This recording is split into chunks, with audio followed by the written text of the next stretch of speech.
And so every time I say this, I get frustrated when some people want to sugarcoat it.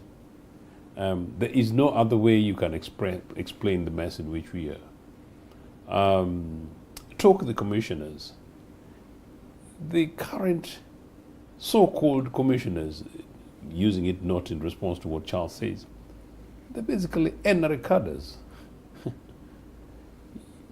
The Uganda's National Electoral Commission, all the commissioners are known, established NRA Museveni, yes, kneeling cadres. That is 45 years last month. 45 years since the last free, open and fair multi-party elections that was held, organized by an interim administration, that was not seeking elections after Idi Amin. Part of the reason that Museveni allegedly used to go and brutalize our people in Luweero was allegedly irregularities. One of the nonsense that people continue to push was about the chairmanship of that commission. I don't know where Ugandans expected to have somebody like a pope who did not have a right to vote. Even popes do vote. But the chairperson of the commission of 1985 was not partial. Could have been leaning to UPC or any other political party. Could have been, and we're not asking Simon not to support his NRA, can support it and go and vote 10 times if he so wishes, but to run the commission fairly, openly and objectively. Number two, 1985 elections was not rigged. UPC won it convincingly, DP lost, Museveni was rejected, and 45 years this bunch cannot prove otherwise. A scintilla of complaint that fed in was Mwanga's reaction, which was sort of, would argue, an overreaction to DP and their NRA followers. But we have won elections, we have won elections, people dancing in Kampala. Remember, you and I were discussing before we came on air, I think it's important, before we came on air about political parties, how NUP, which is very lucky political party, massively popular in Uganda, and part of our conversation for a few years is whether or not since 2021, NUP has made the best use of their popularity, support and sentiments in the areas of their stronghold. It's a slightly different topic. In 1980, DP was the predominant party in Uganda. It was the predominant party in Kampala, although UPC had major inroads in Kampala at the time, the agri-war seats and things like that. In fact, believed one particular seat, possibly UPC could have won, but thanks to irregularities and overwhelming of a particular identity group, not Buganda, in a particular parliamentary seat. I will not go into it. So UPC would have won it. But General Buganda was. But the point was, because of the limitations then in the media at the time, the perception around the major urban Kampala, where most people were saying DP, it sort of sold the idea that, DP must have won the national elections, but Uganda and Kampala is not the nation. Why I'm talking about that then, about perception? So if that could cause the havoc that it did, today we have NRA chairperson who's a known NRA cadre, and the entirety of the commission, NRA people.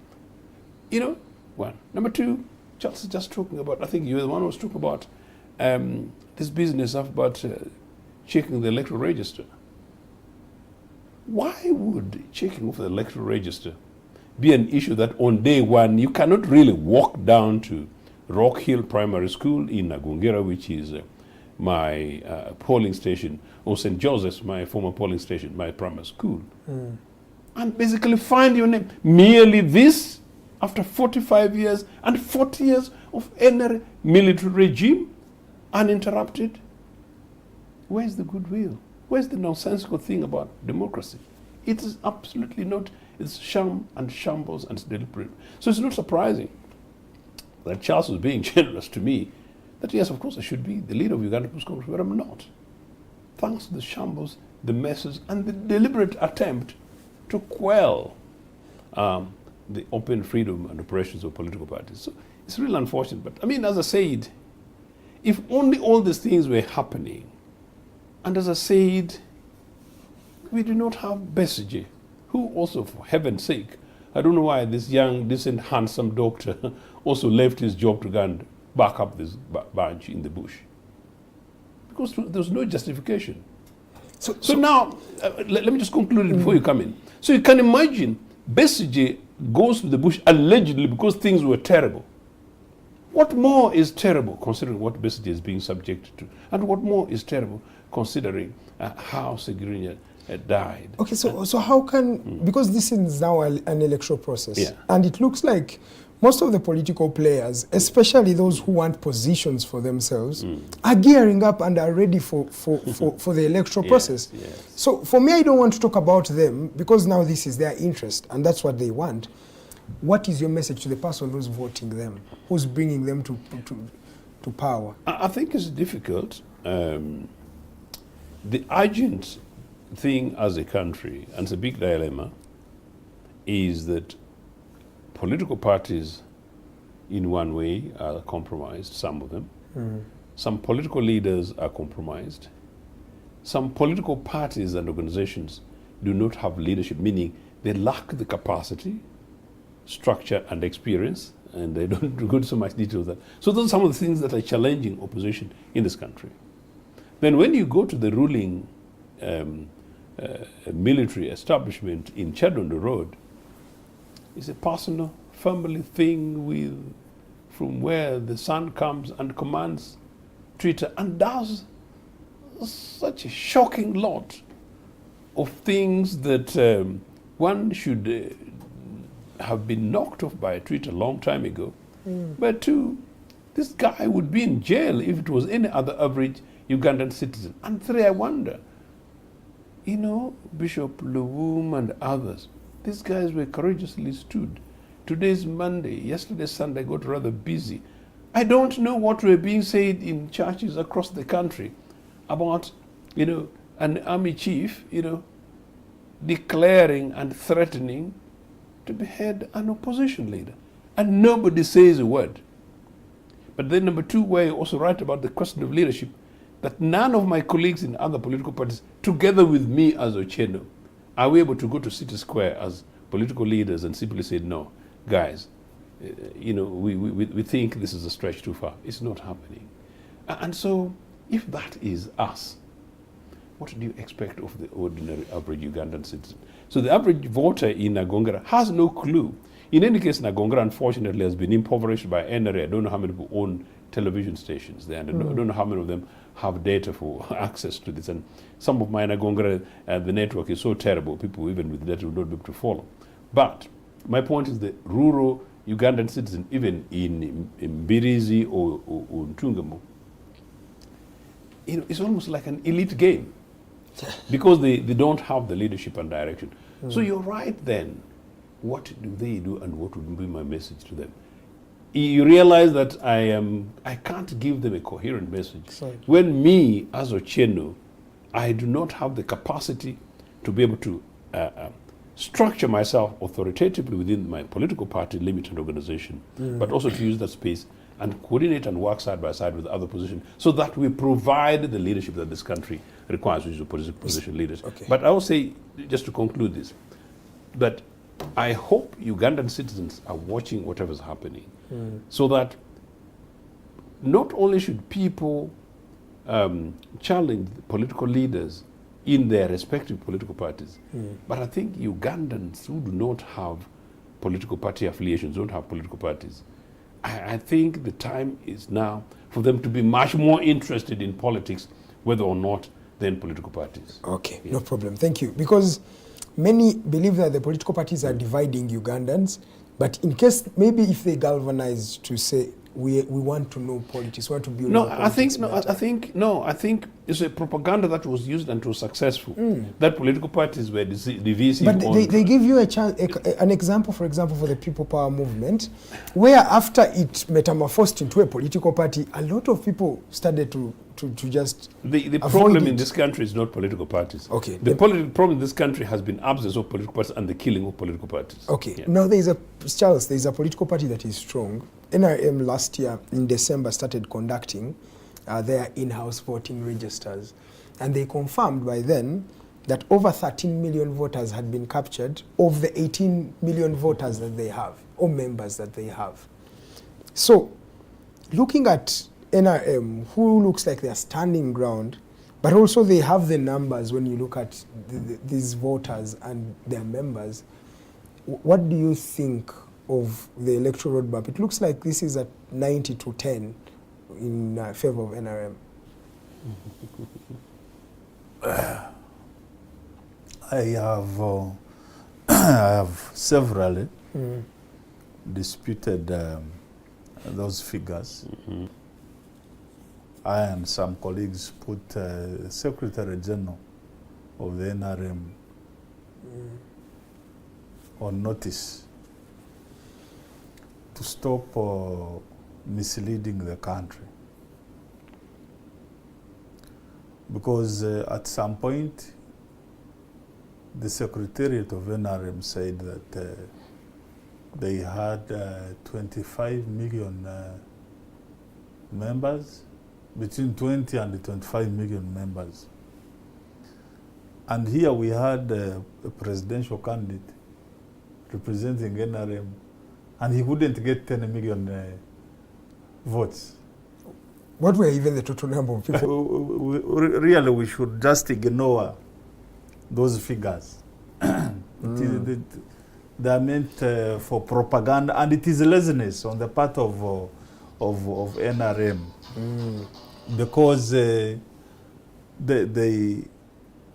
do not want to go to the field to mobilize support. Instead, they blackmail their colleagues here, so that the Ochienos are intimidated. They panic. Okay, whereas you're saying, let me first paint for you a picture. You're saying this is propaganda, but we can confirm that at least the NRM has at least 8 people per village in this country.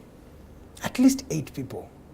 In their system hierarchy, yes. Are you sure about that? We can start to read. If we say, for example, Nabachala, you look at the youth representatives, you look at... Yeah, on the basis of the structures. So I'm saying... On the basis of the structures of the state captured, you're right. But then carry on, Charles. But let me ask. Because they're NRM cadres, we know that. That's the reality. Where were they in the 2021 elections? Especially here in Central. That is Uganda region. Where were these people? One would say this has always been a stronghold for the opposition. So, the political dynamics and the terrain have changed. When you see new parties, Bobi Wine was obnobbing with NRM. You know that? Yes, I remember that. Me, I don't. I have seen him with his brother was an NRM leader. Here in Kampala Central. His wife was NRM. You understand? They have since gone to opposition. So it shows you that politics, the terrain on the ground has changed. So these figures I've told you, we should ignore them because they mislead citizens. Now, we have a problem as a country. Europeans fought for 30 years.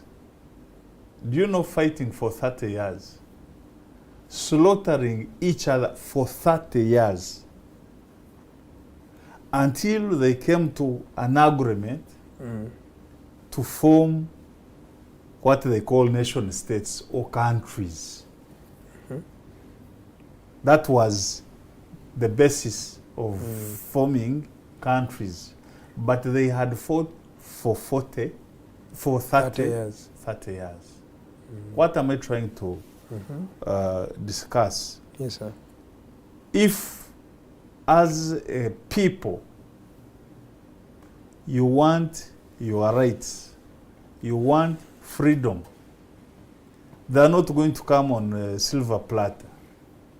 You must fight for them. Charles. So for you to expect that somebody is just going to hand them over to you.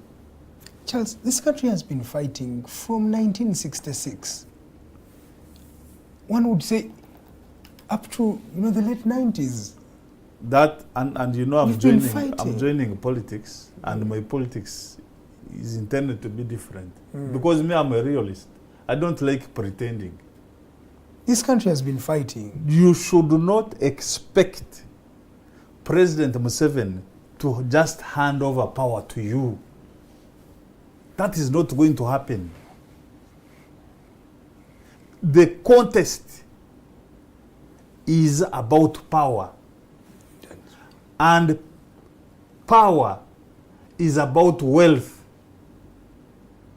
So literally, groups, people, what we might call politicians, are fighting for the national cake, and I'm just trying to simplify it for everybody to understand.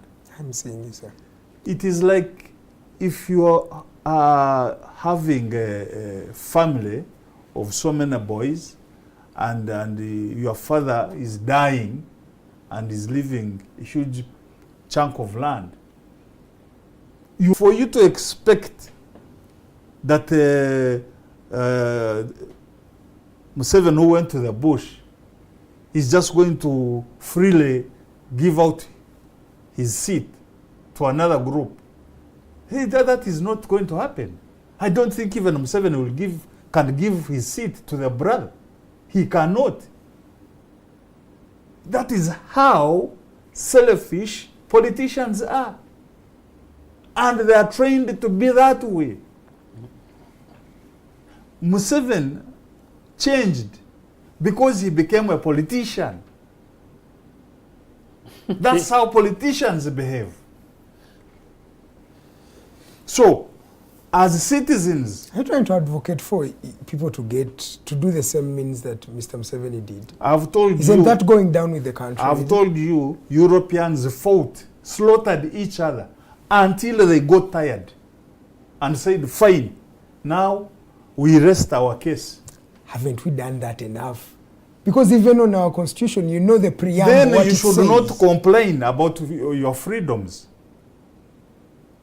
But if you want to talk about your coffee, if you want to talk about your freedom to protest, to talk and other things, you must take a different direction. And the reality, you must face it. You must face that reality. Okay, let me come to... I was with General Felix Kulaiji on Friday, here having an exclusive with him, and he tended to say that we are a weak generation. We are weak people who cannot really fight for the things we believe in. And this gentleman is also, for him, he has said it directly, that we have to fight for these things. But basing on the background of this country, the preamble of the Constitution tells you where we have come from, the violence that has been meted. Do we need, in 2025, to still fight, 2025, to fight to contest for power in this country? No, we don't. We don't. And the problem is, because we attained independence, the politics of hate and self-interests pushed UPC out in collaboration with external forces. Now maybe some elements of UPC can say, we told you so, because we thought we were fighting for you as a country. You went ahead and spoilt it. Some opportunists went ahead and spoilt it. You got Museveni, and people were clapping that they got some saint. But no, you got a crude dictator. Two things. One, 1966, there was a fundamental shake of the state and system when Uganda Kingdom went for a head-on contestation with the state, the Republic of Uganda, and the outcome was, unfortunately, whatever happened in 1966, and what followed, the 1967 Republican Constitution, and the restoration of the state. But beyond that, there was no war. So from 1962 except the incident of 1966, we did not fight, and there were no killings, anyhow. Granted, in 1969, there was an assassination attempt on the president. It was confirmed, and is confirmed. The DP leader and others were involved in this thing, and it's open knowledge, a fact. Some of the ministers who were involved, you talk about Besigye, I was going to say that. This guy has received 5-star hotel life in Luzira, in their detentions. Okay?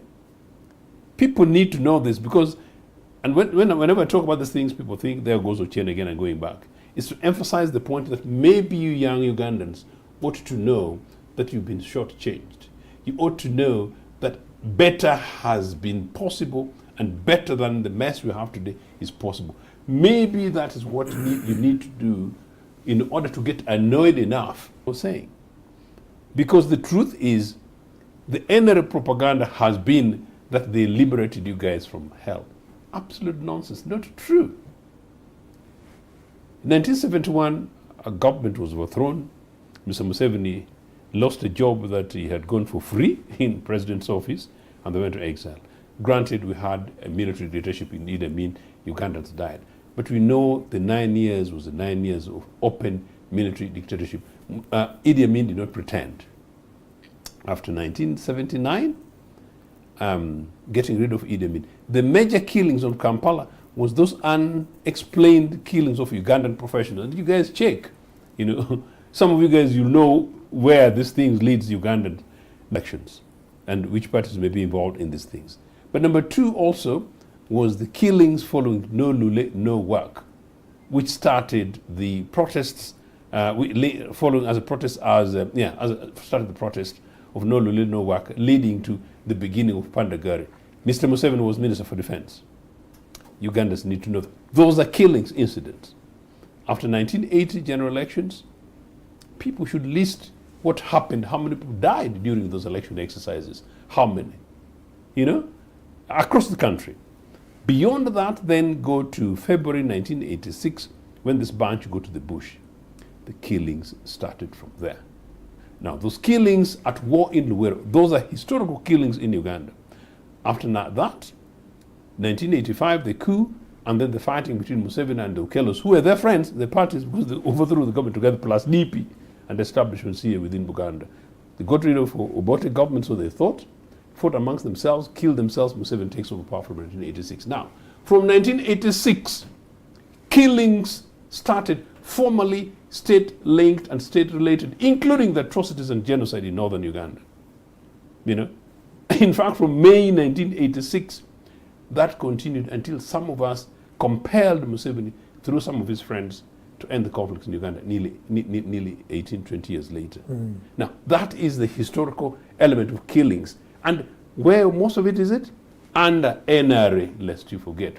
Guns stopped after the so-called peace talks things and with the Koinis, and then Koin leaves Uganda. Okay. But beyond that, from 1996, the constitution that you're referring, because I want to say this, the 1996 NRA constitution, one was an NRA constitution, it was not a national constitution, because political parties were banned. Again, young Ugandans, check around the world constitutions that are promulgated when political parties are banned. We never participated in it. So again, that is another mythical thing that needs to be expanded. Because I'm emphasizing this, because the young Ugandans need to wake up to how they've been told a lie by NRA, so that whatever's happening around Segirinya, Besigye, and very sad stuff, the people can be told, oh, if you don't, you're better than. I'm told certain parts of Uganda, particularly some people in Western Uganda, people are told, oh, you don't know, you use not sleep, kind of stuff. Okay. It is not true that when Museveni was in the bush, people in Mbarara were not sleeping. No, it's not true. Okay. When Museveni was in the bush, people in Mbarara were sleeping. The people who were not sleeping were in Luwero, where Museveni was. That's also now, true. So fast forward. Fast forward, then return to multipartism, 2005. From 2005, political parties had now been so weakened. What happens? The state had now been fused with everything else. People fast forward who now end up today's politicians, and we also want to respond to what Charles is saying. No, the Museveni had never been anything but the Museveni we know. The problem is that we don't have politicians we have people in politics. Politicians are people who are driven by values like Ochieno in Uganda People's Congress, people who believe in conviction. And I challenge, if there is anybody who's a politician in DP, in NUP, say these are values that you represent. So therefore, whatever you do on a day-to-day basis, you want to see the values that you represent, to be translated into practical realities on the livelihood of the people. But on the basis of what Charles is saying, people go into politics to steal, to thieve, to kill, to take power and grab like Museveni has done. So those are not truly, they're not politicians. Exactly. But politicians want to be able to serve the people rather than to use the people to sack them. Okay. Charles, lastly, on this issue, especially you who said that Ugandans need to wake up and fight for themselves, we have realized that most of the people, according to our history, who have fought, have actually turned out to be the same as those they fought. And one would say, doesn't that undermine your idea? Because all of them turn out to become that. They have a sense of ownership for the country. It's theirs. Do you think the United States attained democracy by going to dinner? No, they fought. That's what I'm saying. But haven't we had a fair share of our own fights? France, the same. Yes. People must fight. There has to be violence for life to be better. That is the reality. He has just first showed you the violence we have had as a country. Still have. Yes, and we shall have to go through another cycle of violence, whether we like it or not. Because you can feel the anger within the population. How do you suppress that anger? That anger must first explode. So it has to explode through violence. The question is, will that violence lead us to a better Uganda? So that is the reality. We are not going to run away from reality. Fighting wars, by the way, war is a policy. An acceptable policy it's of another a state. It's another form of politics too. You understand? We cannot run away from it. If it means that fighting each other will get us to a better Uganda, it's going to happen. That's what we thought. Because of the mistakes. That's what we thought in 1980. You and who? Ugandans were there at the time. That's what I'm people. saying. It is a few people. They are not Ugandans. No. The majority, no. I think the point is making, sorry, and it's not an interruption, because I think you're making a very important point actually. Because your point really ought to wake up the majority of Ugandans. But at this level of conversation, we need to be able to be seen to have alternative ways. We said actually in 1980, the majority of Ugandans freely and openly and democratically voted for election. In fact, the governing party went to parliament, went to govern. The primary opposition party went to as an official position. Museveni could not look to be sustainable. My assertion is Yes, sir. that it has to be people driven. You get it? The way you see how the revolution In Egypt? in America happened, the French. So people must be so angry that they come together as a society and say, no, enough is enough. But Charles, if you don't mind, can that happen for people to be angry enough, guided by perhaps a Gen Z of some sort, and push the established military power on the world and cause change without necessarily going to war? I'm telling you, what haven't you seen? These things have happened here in North Africa, in the Arab world. They have happened. Yeah, fair enough. But what about here? It will happen at the right time. But there has to be uniting issues. Yeah, leadership. Yeah. No, not necessarily common leadership. problems. Leaders may not even be there. By the way, you're still talking about political parties. No, leaders in terms of enabling. Ugandans, if Ugandans became too angry and decided to fight for their freedom, they're not going to wait for you politicians. They're not going to ask around for political parties. They'll wake up. Okay. Charles, allow me. You're still watching the Hotline Show. It's an intense conversation right here, looking at how Uganda has been and, of course, where it's going, especially in terms of the politics of the day. Let's move on to a sad story of the death of Mr. Segirinya. He is the former Member of Parliament for Kawempe North constituency. This gentleman passed on following a couple of, health conditions that he has had for a while now. Yes, he has had various complications. He has been flown to the Netherlands and various countries to receive, treatment. But unfortunately, this gentleman passed on. The unfortunate bit is even how the entire funeral arrangements were made. The, disagreements here and there that even ultimately led to, even the children of Segirinya not even being able to bury their own father. We are having as a country and the politics of divisionism. So how best do we address this issue as a people, as a country, especially the opposition political players? But before we even delve into the nitty-gritties, Honorable Ochieno, how do you remember the person of Segirinya? Who was he in your spectrum? I didn't know Segirinya personally, but I knew him a lot through the media and through what he did. I must say that as a result, in part, I elected to attend his vigil in Kasangati. And I can tell you the day of the vigil, everything else that Charles is saying, I'm just saying that elements of that, is it a devil's advocate, or the other, is this a provocative way for us to then critically think of the future? I just want to make sure that our viewers have got those options and an understanding. There's a huge amount of anger that evening. It was actually nearly scary anger.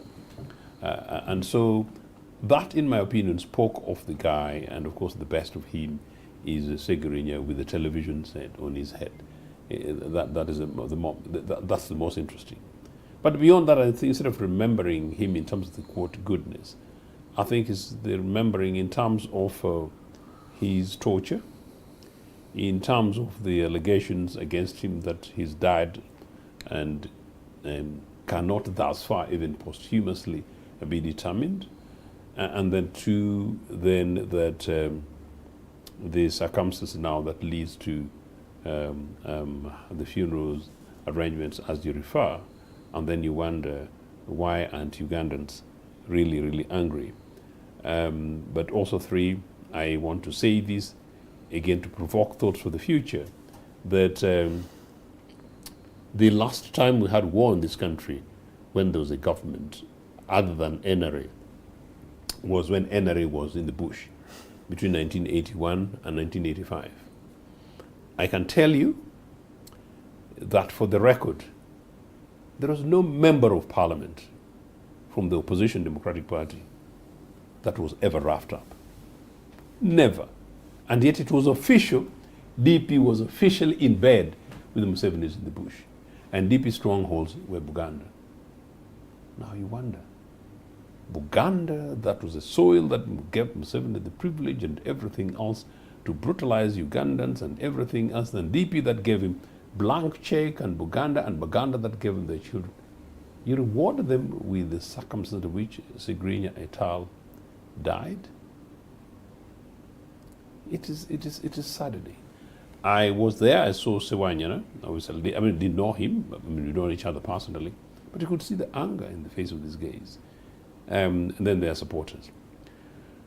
That said, you could also see the urgent need for direction and leadership in this country, as we were saying, my Charlie, in political parties and organizations. And then you see people, possibly in one or two places, possibly who need slightly much more guidance in how to live through and go through these experiences. And so I am not surprised that when the funeral thing came in Masaka, that the saddest moment is when the family is to pay their respects formally, and when you've got to give decency to the deceased, and that was not received. Let's start the person of Segirinya. You've been in Kampala here, you've seen Segirinya for a while. What do you think about this gentleman, young, who passed on at such an age? Yeah. You know, Segirinya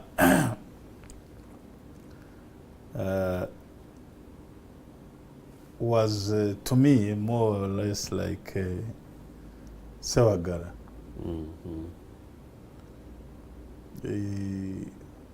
He couldn't make anybody annoyed. I highly doubt that he annoyed anybody, both in ruling and opposition. Are you sure? That character, full of life, full of so ambitious. He just loved himself and his people. I remember even prayed. I used to pray that he never dies. Unfortunately, God decided to take him. Are you sure it was God that took him? But let's continue. Yes. Sometimes God decides. We blame God. No, for Segirinya's case. You can say allows, not to decide. No. I think, and he has a purpose why. Because God never makes a mistake. He has a purpose why he took him. Why he allowed him to be tortured. That God took him because of this and this. Some people say Segirinya, you're calling him good, but he was overperforming, and he even pointed that out in one of his interviews. Yes. That his fellow members tell him, we're going too fast. No, even Chagoranyi's boss, I saw his video where he was saying this man. To want your people to have better. Because Segirinya finished his manifesto in 3 months of his tenure. And he died a man who would tell his constituents that Temu Manja. If you're in opposition, and I'm going to show you what it means. If you're in opposition, for instance, and you are in Kampala, then roads are made, bridges are made, there are no floods, there's no sewage, people are working, they go home happy, taxes are affordable, generally everybody is happy. What would you be doing in opposition? Why would you? You wouldn't have a job. I mean, why are you there? You understand? Yes, I'm getting you. So that is the reality. You know, politics is complicated. Here, Joseph, he'll try to massage and put cosmetics on this monster called the politics. Politics is funny. Joseph will not allow government to be a performer. Because if government performs, he loses his role. That's actually not true, but anyway, carry on. You understand? I'm getting you. Now, rightly, there are those who were saying, but this Segirinya, now, when you overwork for your people, and the ordinary people will interpret it differently, they will think, oh, fine, I think it is government Giving him. Doing the work, because you are part of government now, as an MP. No, but Segirinya would tell you that this is where I got the money, it was for cars, No, I divided. I think this man has been... To an ordinary person, the moment you're in the parliament, you're working for government. And that is why they come to ask you for money during campaigns. But before you get in, they see you as part of the eating group. So you are part of government. Now, if things are working, they are functioning, it means government is functioning, isn't it? Is that bad? But that is the issue then. Because now opposition loses relevance. No, but you see why I was asking you that issue of people who work tend to be undermined. You look at Segirinya, gone. You look at, for example, Abiriga, Kano Abiriga the late. He was a passionate NRM card and everybody knew this man was NRA, even the clothes he used to wear, 100%. But he goes. So I'm trying to show you, why is it that those people who come out to say this... There's a theory. I believe in reality. And reality is, at some point, you have to die, I have to die. What is very important is, how have you utilized your time in the world? That is very, very crucial. Segirinya utilized his time very well. That from a very humble beginning, he becomes somebody, and he loves his people so much that he's able to do certain things for them. Okay. Did they love him back? Then that is what I don't know. Maybe they loved him because they were able to elect him. Yeah, he got an overwhelming win. Yes. By 40,000, more than 40,000 votes. I expected much more from Segirinya, but because of our politics also, probably at some point, they would have frustrated him. Okay, lastly, a man you have talked so well about, lovable in character, is incarcerated for murdering people from where he comes from, allegedly. And incarcerated for that long. You see, there are two sides to that case. I would have loved trial to start so that we get details of what happened. People died in massacre. People were brutally killed. We needed answers. So without the trial, nothing could be known about what happened. Now, regarding Segirinya and Alan Sewanyana, whether they were behind the killings in massacre, if indeed they were behind them, why did it take them that long to be tried? And in fact, the trial never even took off. So probably the state had no evidence. Maybe they were relying on hearsay, rumors. Or there is a lot more that we did not know as people. And Alan come from Kampala to go and kill people in massacre. Why couldn't they kill the people here in Kampala, which is where it is near? And besides, they didn't have networks. I doubt whether they had networks in massacre. So there are lots of questions. May I doubt the entire case, but informally, I've also had certain things, certain information. And it does not involve only Segirinya and Sewanyana.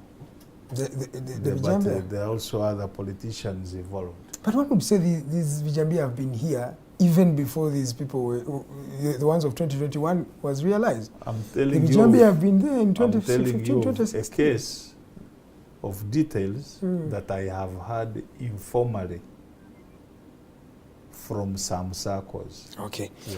Let me first hear from Mr. Ochieno about this incarceration itself of these two legislators.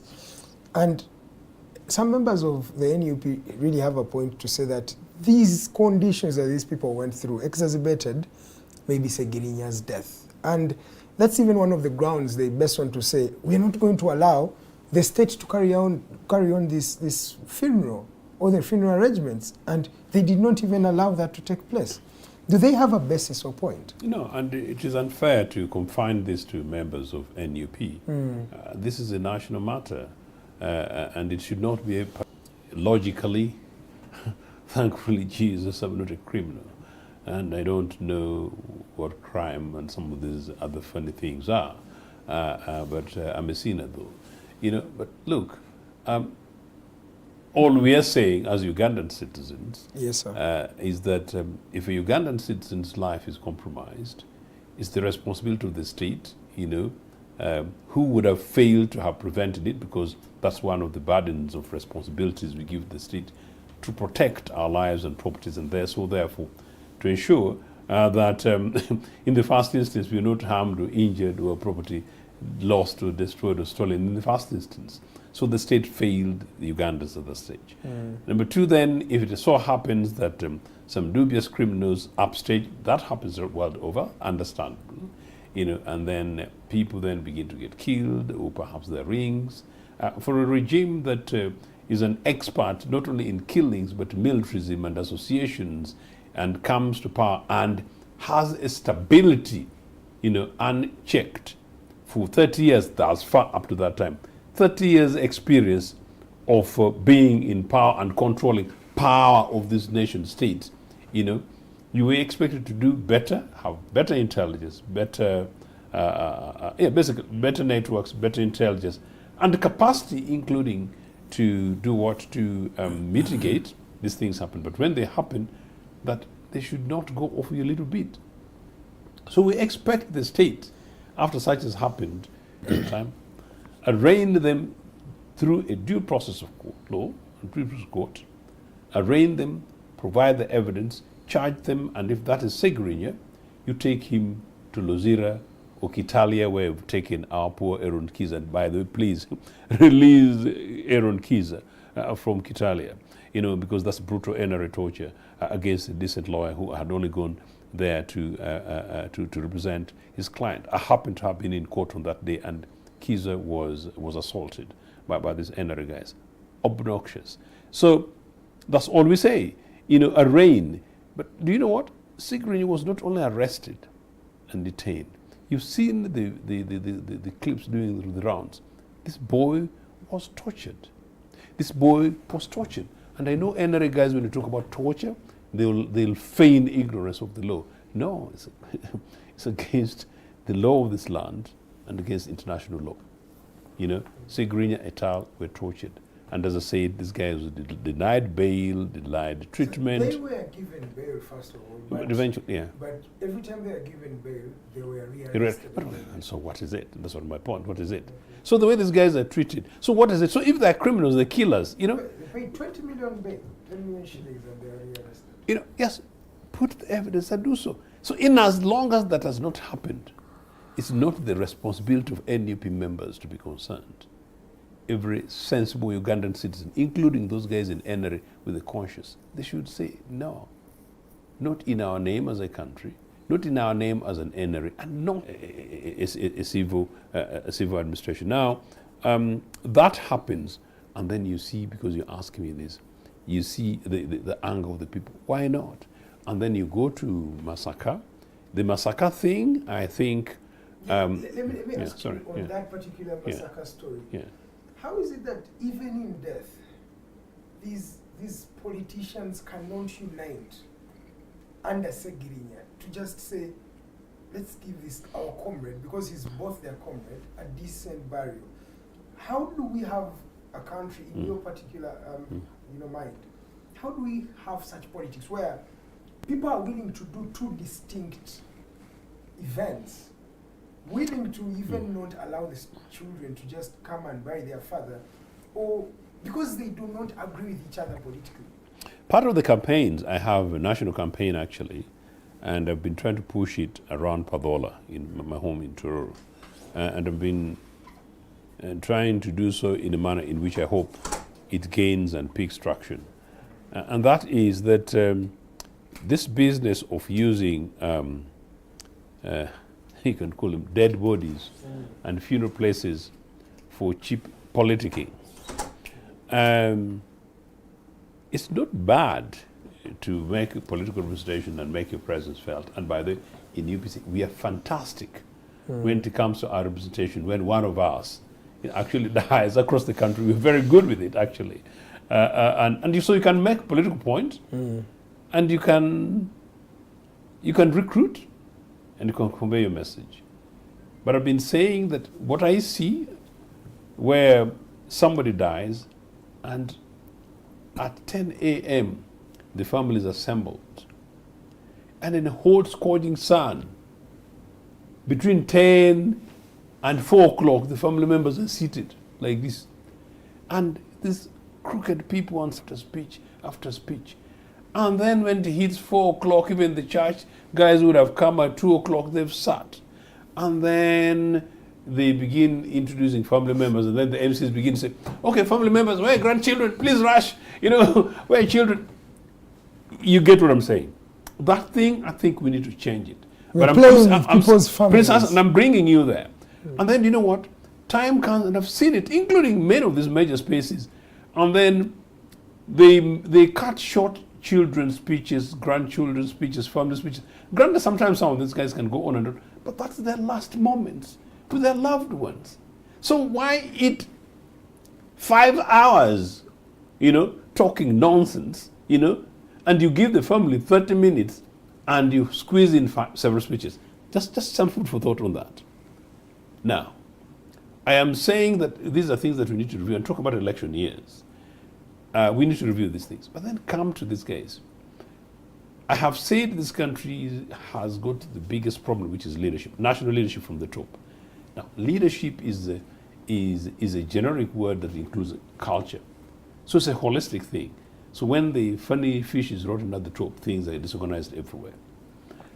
What happened in Masaka, and partly because of time, I'll cut this short. I was head of delegation to portray Dr. Bote's remains from South Africa. So I've led at this kind of levels in different spaces, up to and including in Parliament. I was the director of that operations on the state event. And therefore going up to Akokoro. There are main ways in which you can say, look, for example, we said certain people were not welcome in Akokoro. And we conveyed this through the media, and it was all fine and whatever else, and I sat next to Bukenya and it was done. I will not go into that, okay? In Masaka, what needed to happen was question of protocol. Parliament, this is one of their own, needed to have played a leading role. They're the technocrats, but those are the big institution, number one. And then number two, NUP, the political party of Segirinya. But then three, beyond that, Parliament and the political party, you come together to support the family. To support the family. But what do you do? Whatever happens must be in concert with the family, and ideally in the direction in which the family so chooses. So really these guys ought to have made sure that the will of the family, is what is gone with. You'll write the family that, look, for instance, even this thing about this open space of Mpuga. Can't simply say that, look, it's a big national event, there are going to be 100,000 people, it may not happen here, maybe we take it from here and take it there. You consult and discuss with the family, then you go ahead and execute. So what is quite clearly happened is absence of national leadership. That's the mess, which I think young Ugandans ought to wake up to, but also manifestation of challenges both in NUP and Parliament. Now, for family, it's also possible that some family members, in some other families, you'll be lucky to have members who may be sharp enough to then come ahead and take the initiative. But I have actually argued that we can't touch family on this. At a time of bereavement and an emotive bereavement like that of Segirinya, it's the responsibility of those of us who are friends and associates to come and support, because in that case, this will not be thinking. And that's what I've been asking you, but you've also, I think, failed to get the answer because you cannot see it. I don't know whether they said fail, but why they cannot? Because you say they should have. I'm basically hinting it to you. Question. No. I think, okay, let me put it this way. You call it fail. Look, I am simply saying that Parliament failed. And it's the absence of leadership of Parliament. Two of them were playing politics with it. Now, the national politics, the national leadership of NRA knew that there was charged up emotions on the ground, and maybe some of them were holding back. But it's the more reason why they needed to have made sure that they're much more engaged. Now, for finally for Mpuga, it has been said that because Mpuga is the area member of Parliament. By the way, members of Parliament, participate in events in the. By the way, I told them I want to give you guys. I want to give them free lessons. Members of Parliament participate in these things, but they're not chairpersons of events in their constituencies. You create an enabling environment. Now, if you're a member of Parliament and Parliament is leading it, and the Parliament gives you the lead that because you're hosting person, you're going to take a lead, you do it. But on this occasion, it's quite clearly not the case. But finally, they knew there is a difference between Chagulanyi and Mpuga. There's internal politics in between them. Somebody needed to have create an enabling environment. What was it? Some people have argued it's basically the state that was used Mpuga to make the mess of it. But do you know what happened? The impact that it had on on Segirinya's family, particularly the mother and the wives and the children who did not see their father off. It's absolute shame. Very, very, very, very sad. Though it's also the state, or what you could call the executive, even the time when they were taking Segirinya in parliament, Yeah. there was not even a minister. But that's what I'm trying to tell you. Not even a... I talk about nationally because I don't know how much, because sometimes I get tired about these things. Let me tell you quite emotively. I sometimes hold back because I get tired, because sometimes there he goes again. You know the truth? The truth is, there is something very distasteful about this NRA state. Let me come to Charles. Charles, you've heard what this gentleman is saying. But for me, I'm looking at the way, or the ability for these people not to connect, even at a point where you would say, okay, let's put our differences aside. Most critical, yeah. This gentleman is our comrade. How did you get to such a point? It's because... And also hint on the ministry or the executive not even having anybody to come and... It's because you are failing to appreciate politics. That's politics. So you should accept reality. However bad it is, that is politics. Funerals are supposed to be private events for families. But when somebody becomes a politician, he becomes also a public figure. Yes. So you do not cease being a public figure on death. It is until you are buried. Even when you become a ghost, you always remain a public figure. You've seen media houses, some of media houses, sensational media houses report about ghosts of public figures that somebody's ghost is haunting. So these things happen. Now, for Segirinya's case, ordinarily it should have been his party, because it is his party that took him to parliament, to sit down with the leadership of parliament and then his family. The three parties would have first of all agreed on the program and the resources to be spent and by who. So the committee that would have overseen the entire event would have comprised of people from those three parties: the party, parliament, and the family. Now, the chaos in Segirinya's case arose out of Parliament's decision to deal with the Mpuga. Yeah. And he's a parliamentary commissioner, remember also. And as of today, the perception is that Mpuga and the group are no longer members of NUP. Although on paper, they are still members. But public perception is that they are no longer members of NUP. They have their own political affiliation. Yes. So it was wrong to have given Mpuga a lead role. If Mpuga were to participate or even speak at that burial, he should have sought permission from the party, the family, and the parliament to speak at that funeral. So he was not meant to lead. Now that was part of the confusion created by the Speaker of Parliament. And why? Because of the relationship she has had for so many years with Honorable Mpuga. Oh, have you heard of the family too? Because the family says this gentleman that you're trying to deter from being part of the organizing committee or part of the barrio, he has been here for us from the time we started up to today. This is the gentleman that we know, that we have been reaching out to. Nobody stopped Mpuga to come and bury. Nobody. I don't think that even Noop had the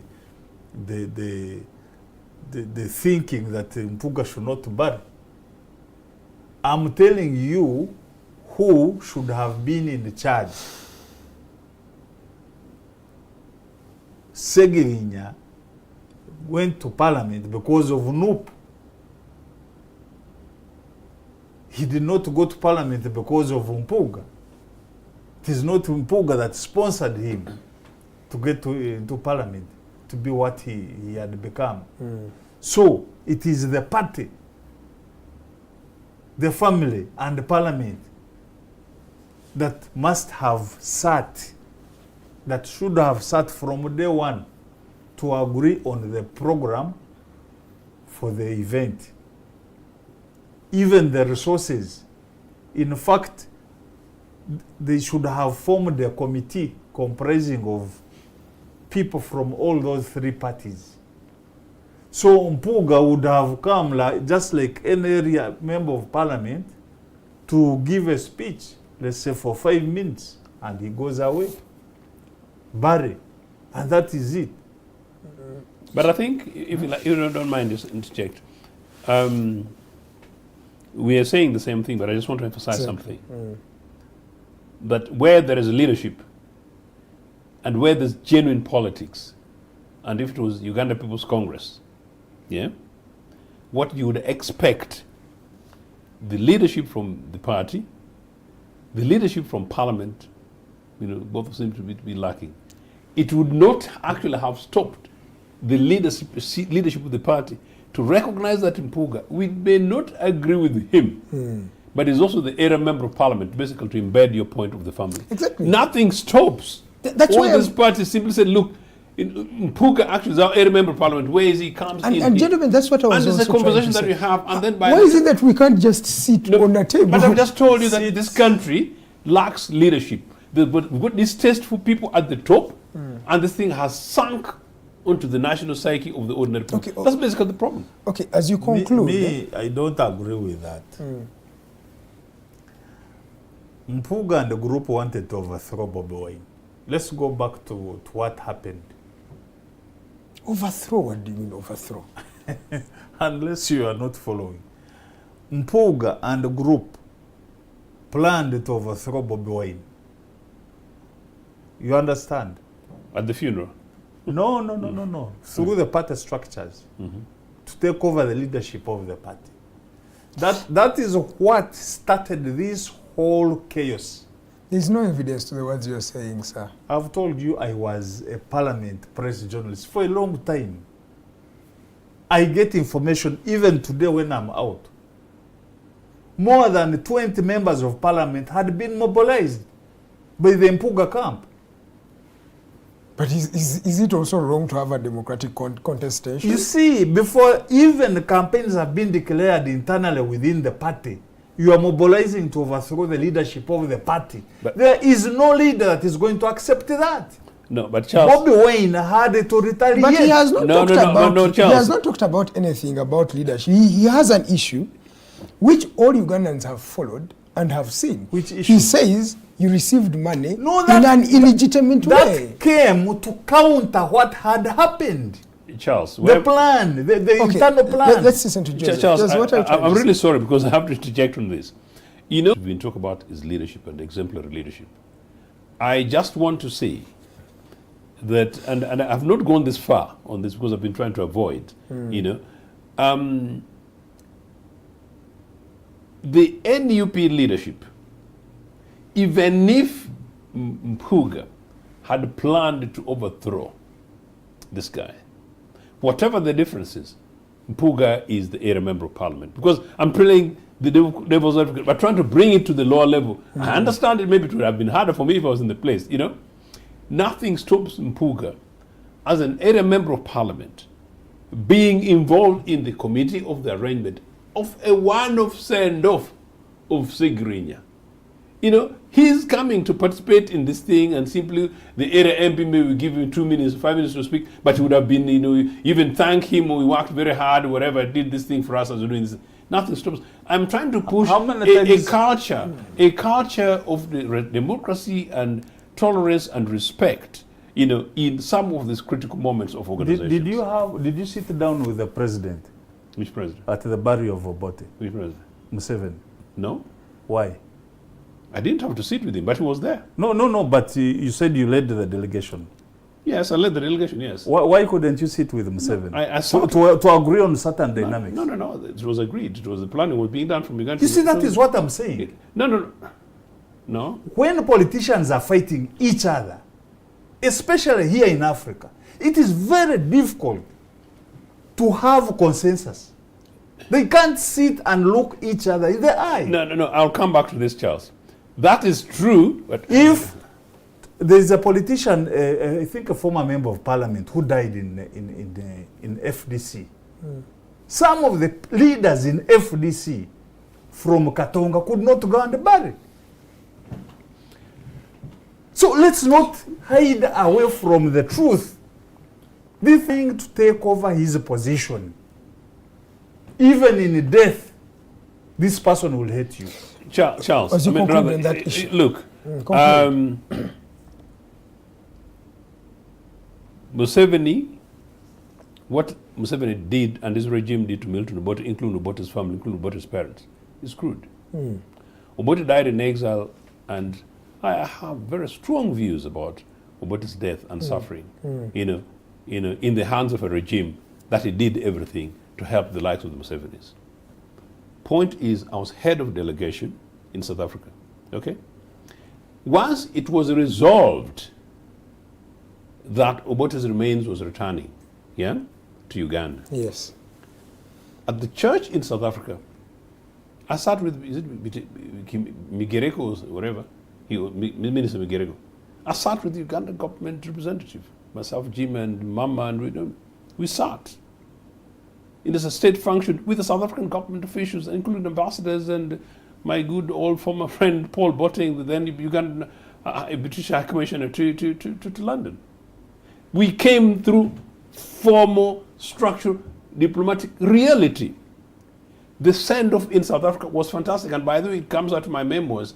The first time ever I had a speech from Enere praising Milton Obote. I think for the first time I'm going to give credit to Enere today, you know, giving credit to Milton Obote. In fact, Jim and I had actually planned that should the Enere delegation abuse Obote, we had planned how to respond. I'll talk about it differently.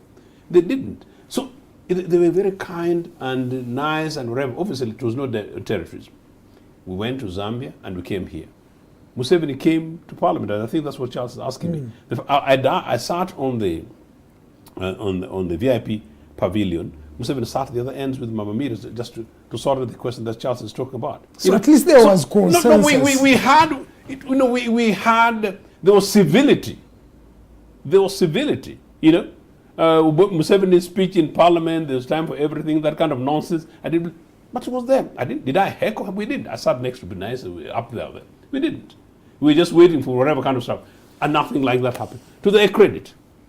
At the Kololo airstrip final send-off thing, I sat with the same platform with Museveni.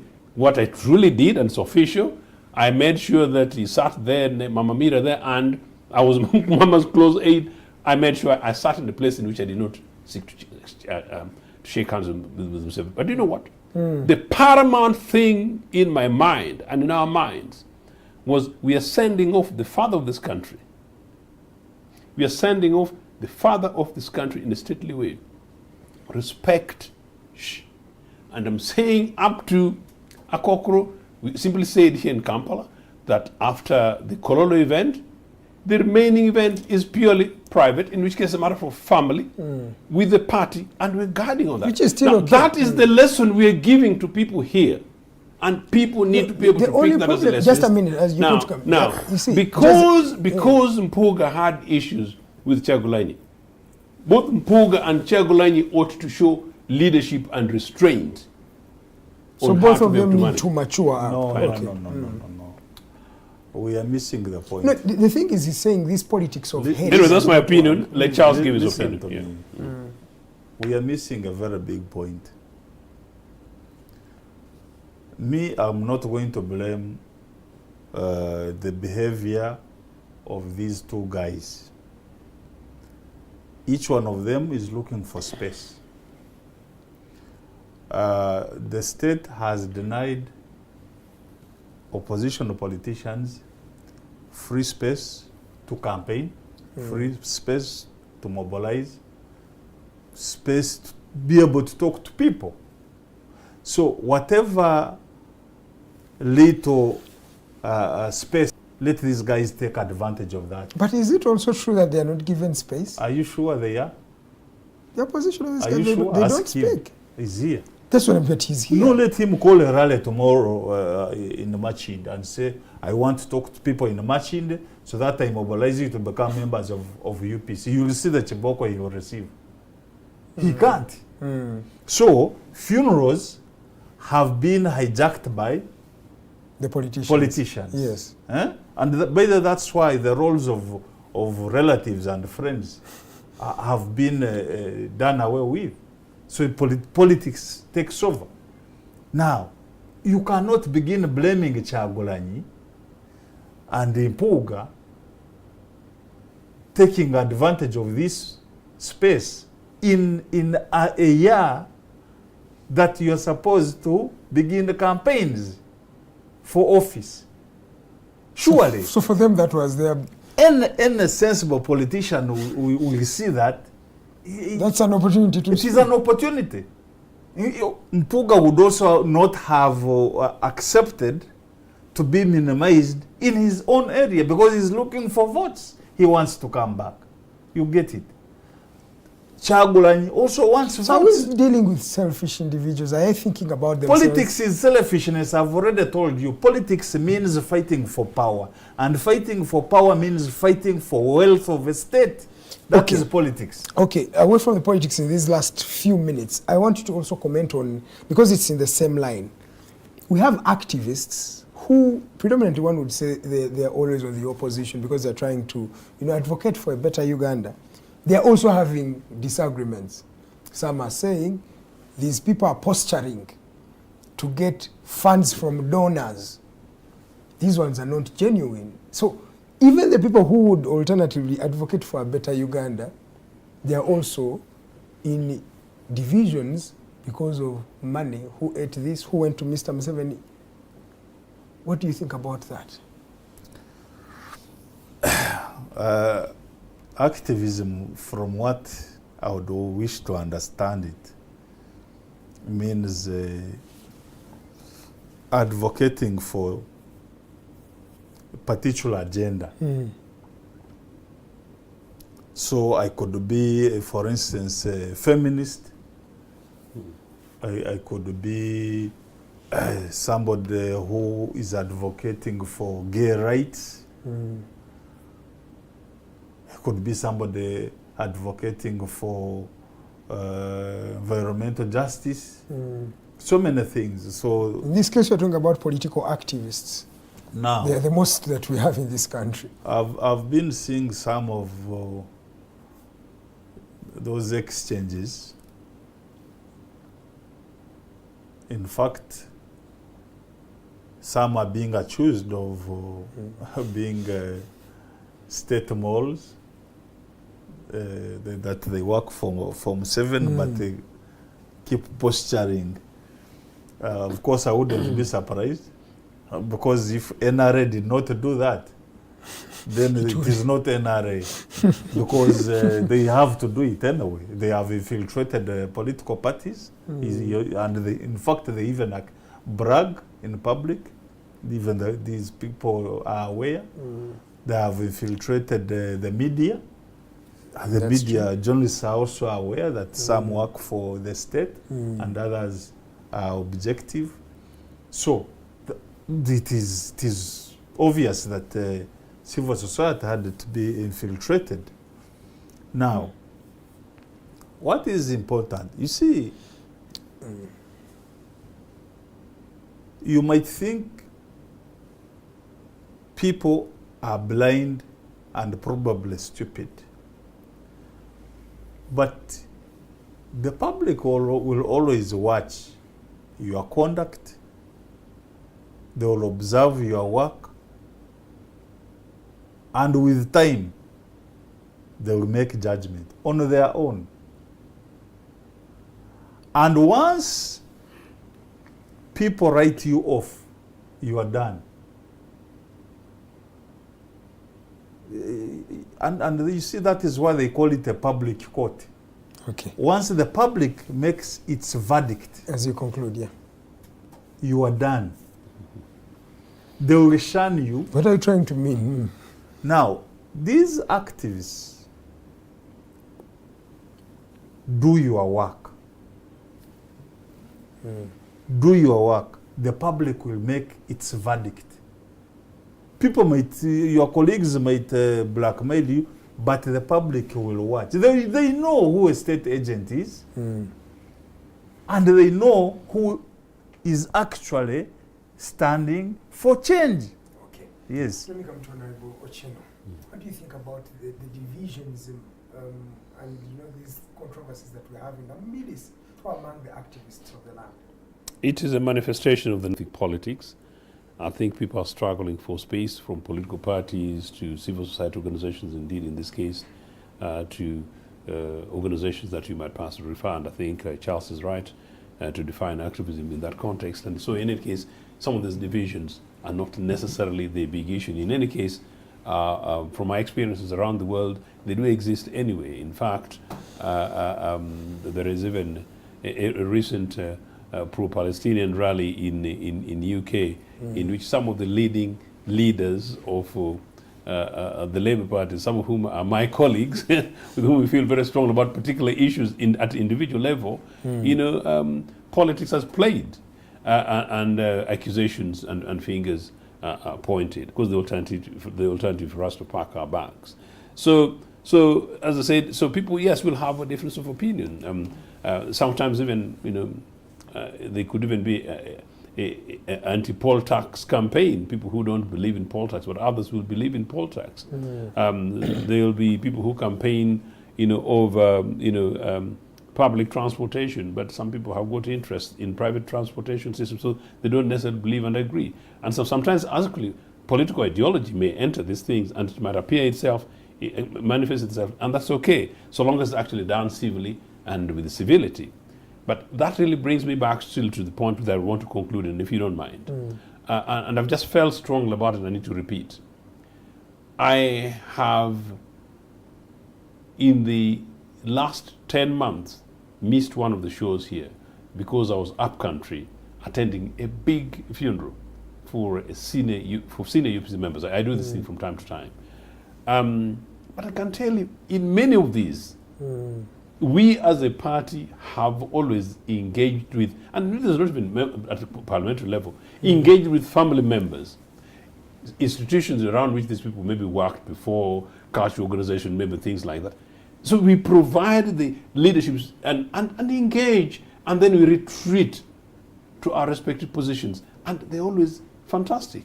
Now, there have been 2 events in which, talk about UPC factions, there have been 2 events in which I was actually relegated by a particular grouping within UPC, and this is very recent, and not to speak at a particular time, and then they conclude that I will speak after the church kind of stuff. Charles, you see what I'm saying? I had the authorities, actually that crowd was my kind of crowd. The majority of the organizers were sort of my people. But I made sure that I did not raise hell over it. Yeah, you respect because it was going to look politically petty. I have also attended in another firm, and sort of a humiliation attempt by a group of people. Most of the party members would not know, and I knew it. Do you know what? I chose. As you conclude. No, it's important. I chose to let it go. One, to respect the deceased. Two, to respect the event. Three, not really to continue firing in, but also to fire. I believe the politics of civility need to come back. No. I also disagree with you. No. It isn't. We have to start somewhere. We will have to provide leadership, somewhere. and we will have to nurture He has to young bang the table.